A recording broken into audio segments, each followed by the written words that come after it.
Hello, everybody, and welcome back to another episode of the Bobby Valentine Sports Show. I'm your host, Frank Rampin, and let's dive right into this week. So, the NFL season has come to an end. Super Bowl Sunday happened about 2 weeks ago now, about a week and a half ago, to be exact. Kansas City Chiefs are your 2023 Super Bowl champions. So, let's dive into. We got a month to go between the end of this football season and the start of the MLB season. So, if you've been following this channel so far, you know that I cover baseball, MLB, and NFL football so far. So now, with that little gap to go, perfect timing to dive into the last couple weeks before conference tournament play of college basketball and then March Madness, one of my favorite times of the year. So let's jump right into it.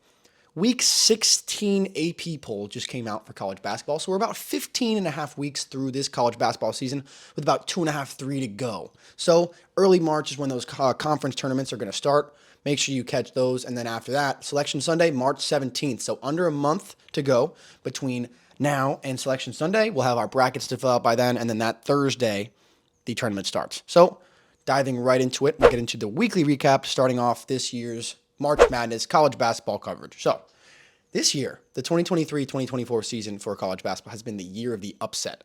This season, so let's go over the past 3 seasons.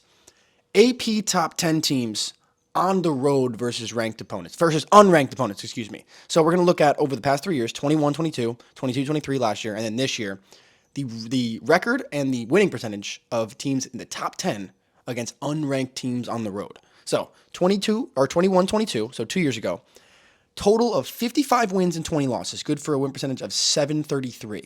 Pretty good. Last season, 22-23, 58 wins, only 19 losses. AP top 10 teams on the road versus unranked opponents. 58-19, 753 win percentage. That's unbelievable. That's staggering. This season, as of today, as of Tuesday, February 20th, 40-39 record AP top 10 teams have against unranked opponents. 40-39. That's barely over 500. 506 to be exact. That would be the worst winning percentage by AP top 10 teams on the road against unranked opponents in the history of the poll era. So keeping that on track so far with only a couple weeks to go left in the season, looking to make a little bit of history this year in college basketball. So we're going to keep an eye on that. We'll add up the wins and losses for top 10 teams against unranked opponents on the road every single week for you to see if we break that record by the end. So 506 winning percentage so far through 79 games, 40-39 here for AP top teams on the road against unranked. So pretty crazy stuff there. UConn just became the first unanimous number 1 in this year's poll after Purdue took down. So let's dive right into that. The AP top 25 poll for week 16, UConn, like I just mentioned, became the first unanimous number 1 of this season. They went 2-0 this week, which was this past week of week 15, and 2 absolute trouncers of a game. They beat the hell out of DePaul, 101-65, and then on Saturday, they played against the previously number 4 ranked Marquette Golden Eagles, and they beat them down 81-53, a 28-point win against the number 4 team in the nation, the largest margin of victory in an AP top 5 conference matchup in the history of the poll era. So UConn looks unbelievable right now. They're an extremely well-rounded team. A lot of stars contributing, scoring offensively and defensively for that team. 14-game win streak, that's the longest in the country. All of them have come in Big East games. That ties the longest regular season win streak in Big East history. So this UConn team looks unstoppable right now. 5 double-digit wins versus ranked opponents this season. No one else has more than 3, so you can just see how much they're dominating the opposition so far. And I mean, Tristan Newton, Donovan Clingan, Cam Spencer, the transfer from Rutgers, Alex Caravan, the 5-star freshman Stephon Castle. All these dudes have been extremely impactful for this UConn Husky team, looking to make another deep run in this March Madness tournament, looking to be the first back-to-back champions since the 06-07 Florida Gators did it. Number 2, new number 2 for the Week 16 poll, Houston, back up to number 2. They were there earlier this week. Jamal Shed is unbelievable. He's probably going to be a Player of the Year candidate. He's just been unreal. Probably maybe him, Tristan Newton, the 2 best point guards in the nation right there for the top 2 teams in the country. 20 straight home wins going back to last year. That's the longest active streak in Division I. They do not lose at home. They won again last night on Monday night against the number 6 ranked Iowa State Cyclones to secure their sole spot at the top of the Big 12, the best basketball conference in the country at the moment. So Houston at second right now. They're leading Division I in opponent field goal percentage for the 4th straight year. That'd be the longest streak in Division I history. and they're seeking seeking to be a 1 seed in the NCAA tournament for the third time. The previous two, 1983, and last year, 2023, they were a 1 seed. So looking to do it back to back for the first time in program history. And number 3, Purdue. They just fell over the weekend. Sunday, they lost their third game of the season, 73-69 in a nail biter on the road against Ohio State. Zach Edey is the best player in college basketball. He's probably going to win the Naismith Player of the Year again for the second straight year, becoming the first person to do that back-to-back years in, I think it was 40 years. But, I mean, Zach Edey, Braden Smith, Fletcher Lawyer, Lance Jones, all those guys are just elite of the lead at the top of this rotation for the Purdue Boilermakers. So 3 years in a row, heartbreaking defeats early on in the tournament, looking to erase that this year, make a deep run with Edey most likely going to his last season. The number 4 Arizona Wildcats. They looked dominant at the beginning of the season, kind of fell off, hit a little plateau there. Now they're back and better than ever. Caleb Love looks nasty. He's dunking all over people, pulling up from 3, unbelievable. Same thing with the number 5 ranked Tennessee Volunteers. They looked good to start the year. They were around this number 4, number 5 to start the year. They played really well in the Maui Invitational, almost took down the number 1 and number 2 teams back-to-back nights. Now they're back on the incline yet again. Dalton Connect, unbelievable. He might be an a Naismith Player of the Year award finalist, so keep an eye on him. The Iowa State Cyclones play unbelievable defense. Jordan Lipsey, their point guard, has some big balls. I like this Iowa State Cyclone team. Last night they were tied with Houston for the Big 12 lead, lost that game, so they fall into second place now. But I really like this Iowa State Cyclone team to make a run in the tournament. The Marquette Golden Eagles just got crushed by UConn, but Tyler Kolek, their point guard, lefty little white man, he looks unbelievable. He's been great so far. UConn held him in check, though, only 5 points against UConn, but he is their best player. Oso Ighodaro, also a nice contributor on the block, the power forward / big man. Duke, getting better. Kyle Filipowski's been not as great as he was last year. McLean, been great, so hopefully they can turn things up. They move up to 8th. Kansas, great starting 5. Maybe the best in the country, but they don't have any depth. They have Kevin McCullough, Hunter Dickinson, all these great dudes, but after that, there's really no defense. Johnny Furphy, the freshman from Australia, he's been great, but that's about it. North Carolina, they've been on the decline lately. A couple weeks ago, or even last week, they were number 3 in these rankings. RJ Davis has been great, but the team so far over the past couple weeks has been struggling. Illinois, Coleman Hawkins, their guy, he's been playing well. They're hovering around that 10-12 spot. They've been there about all year. Alabama, climbing up so far. SEC has been really good, really tight. Teams are fighting late, making their push towards the top 10. Auburn in that same exact boat. They just played a very, very hard-fought game. Alabama came on top. That's probably why the discrepancy here between 13 and 14. Creighton, Baylor, Shireman, he's been great. They're playing Tuesday night. This might be out for you after this ball game, but UConn versus Creighton, Tuesday night at 8:30. Going to be a great matchup between the two Big East teams. Dayton, number 16 right now. Deron Holmes II has been unbelievable for them, leading them in scoring and assists. He's been great. Kentucky, Antonio Reeves, Reed Shepard, Rob Dillingham, those 3 guys, those are what makes this drink stir. So what am I trying to say there? The drink, I don't even know. You know what I'm saying. They're what makes things happen, those 3 dudes. St. Mary's, Aiden Mahaney, he's been great. They're at number 18 right now. San Diego State, Jaden Ledee, he's leading the team in scoring, but Lamont Butler right there playing well. Leading the team in assists. He hit the buzzer beater last year to beat FAU in the Final Four, in case you remember. But San Diego State, so that buzzer beater to beat FAU put them into the national championship game where they got absolutely smoked by UConn. So San Diego State looking to make another surprise run like they did last season. See if they can do that again. South Carolina's Michi Johnson has been great. They moved all the way down to 20. They were at 11, but they suffered a very, very bad home loss over this week. Washington State with Miles Rice has been great. They move into the poll for the first time this season, 21.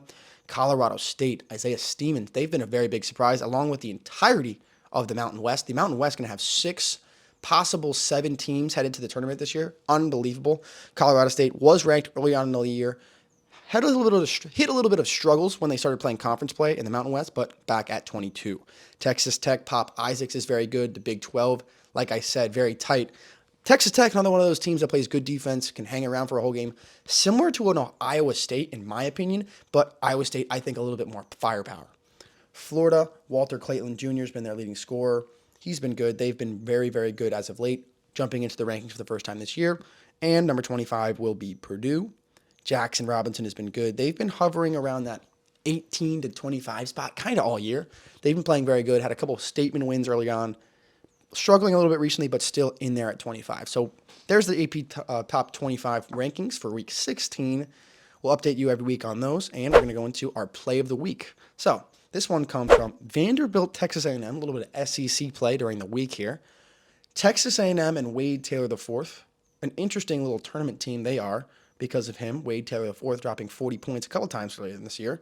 So they could be interesting. If he catches fire, anything can happen. But him and the Aggies up by 1 point here, 11 seconds to go. So Vanderbilt started off the season a little bit better, but now 1-9 in the conference. 5 seconds left to go. Driving, working, pump fakes. Ball gets knocked loose, throws it up, and nails it at the buzzer. So Vanderbilt hits an unbelievable shot.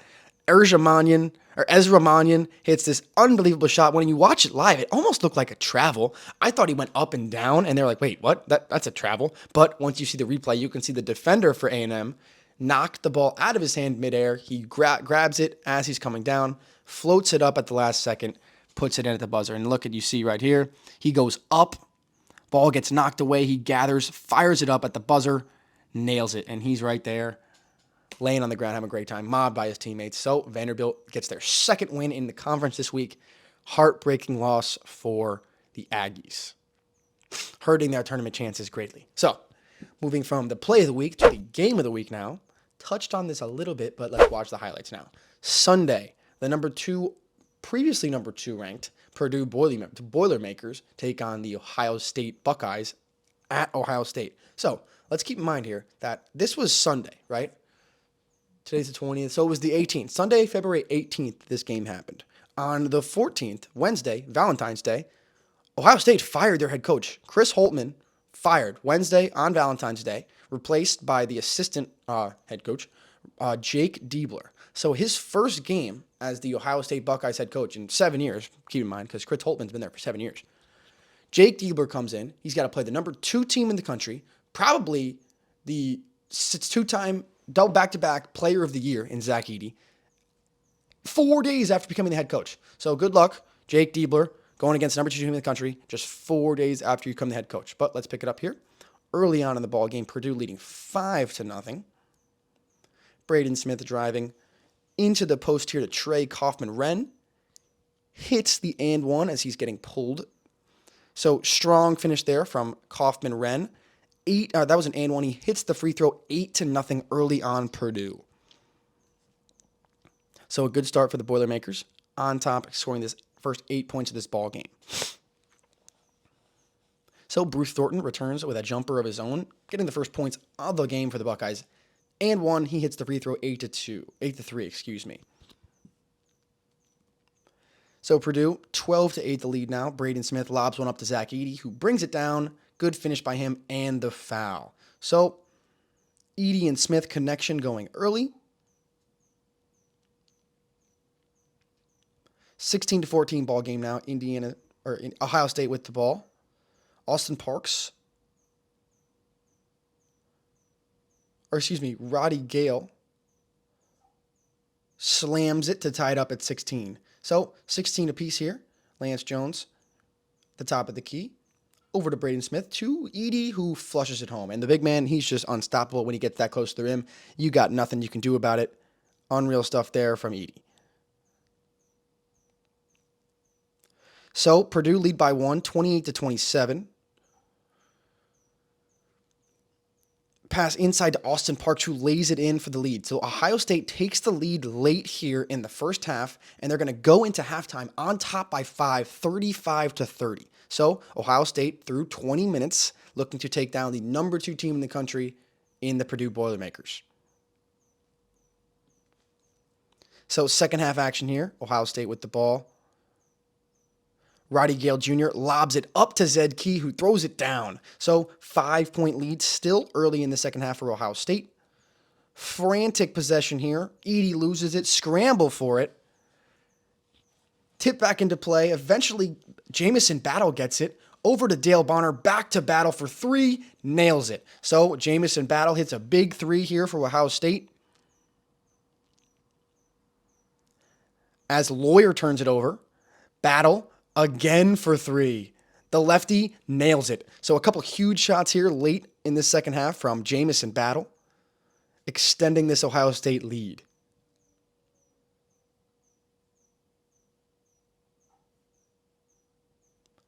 So 9-point game here. Braden Smith driving, penetrating, floats it in. Layup is good. So 7-point game now. Getting to the getting to the late part of this ball game. So 7-point game. Purdue down. Ohio State looking to finish off this upset. So less than 2 minutes left to go in this ball game. 3-point game. Ohio State leads 65-62. Lawyer over to Braden Smith, over to Lance Jones for three in the tie, and he got it. So a minute and a half left to go in this ball game, tied up after the Lance Jones three. Huge shot from him. Ohio State needs to respond. Who are you going to give it to? Who's been hitting all your big shots down the stretch? Jamison Battle. He comes in, slashes over to the middle to the free throw line for a pull-up jumper, and he hits it. 2-point lead for Ohio State. After a couple free throws, Braden Smith comes in, lays it in, making it a 2-possession game yet again. So 71-69, Ohio State on top. A couple more free throws for them. Long pass from Purdue, knocked away. So the Ohio State Buckeyes take down the number 2 overall Purdue Boilermakers, hitting them their third loss of the season and a victory in the first game as a head coach for Jake Diebler. Comes in out of nowhere, really, getting the job out of nowhere, comes in and wins his first game as a Ohio State Buckeye head coach, taking down the number 2 team in the nation. Unbelievable stuff from him. Knocking Purdue down from 2 to 3. Crazy stuff there. And going into this weekend on Saturday, they came up with the top 16 teams in the country for the bracket, like 1 through 16 for the poll, right? And for some reason, even though UConn had been number 1 for over a month, over 4 weeks now, they had kind of been dominating everyone they play. They decided they were going to put Purdue as the overall number 1 seed, UConn as number 2. And that was Saturday. After that happened, UConn played the number 4 team in the country that day, a couple hours after this happened. They beat them by 30, 28-point victory over the number 4 team in the country, Marquette Golden Eagles. The next day, Purdue, who was ranked number 2 in the AP poll, has been for over a month, they decided to move them to number 1 Saturday. The next day, they play an unranked game against Ohio State Buckeyes in the game where the coach for the Buckeyes is coaching in his first game ever as a head coach, and they lose. So looks like the AP polls are going to have to change now. UConn back to the number 1 overall seed as Purdue goes down. So it looks like it's going to be a very interesting tournament year so far, as last year the Final Four ended up being UConn versus Miami and FAU versus San Diego State. No one in a million years could have told you that was going to happen. And this year, even more upsets from a standpoint of top 10 teams losing to unranked opponents. So this year could potentially be even crazier when we get to March. But there you have it, game of the week. And so we have the top 10 games of this week coming up, right? So today is Tuesday, the 20th. On Thursday, the 22nd, the number 21 ranked Washington State Cougars take on the number 4 Arizona Wildcats at 11 p.m. Eastern Time, West Coast time over there, obviously a little bit late over here. And then on Saturday, a bunch of good games, 3 top 10 matchups, 3 blockbuster matchups here, starting off at noon between number 2 Houston and number 11 Baylor, a big-time Big 12 matchup after Houston takes down Iowa State last night, Alabama, number 13 versus number 17 Kentucky at 4. Number 10 UNC at Virginia at 4 as well. Virginia just got smoked last night against Virginia Tech, falling out of the rankings. Let's see if they can bounce back against the number 10 team in the country. So those are the games to look out for this week, and that's going to do it here for the first episode of the college basketball recap show, right? Podcast. Get back for next week. New AP poll. Diving into the nitty gritty now of the last 2.5 weeks of the college basketball season. We'll give you some predictions, all that once we get closer. And Selection Sunday, just 3 weeks away, 3.5 weeks away. So tournament right around the corner. Can't wait for that. It's going to be great. Thanks for tuning into this episode of Bobby Valentine Sports Show. Make sure to follow us on Instagram, Twitter, TikTok, all that good stuff. The Bobby Valentine Sports Show. If you have any questions about Bobby Valentine Sports Academy, hit up at the bvacademy.com. Lessons, birthday parties, all that good stuff. So we'll be back next week covering some college basketball for the next month or so. But we'll see you there next week. Peace out.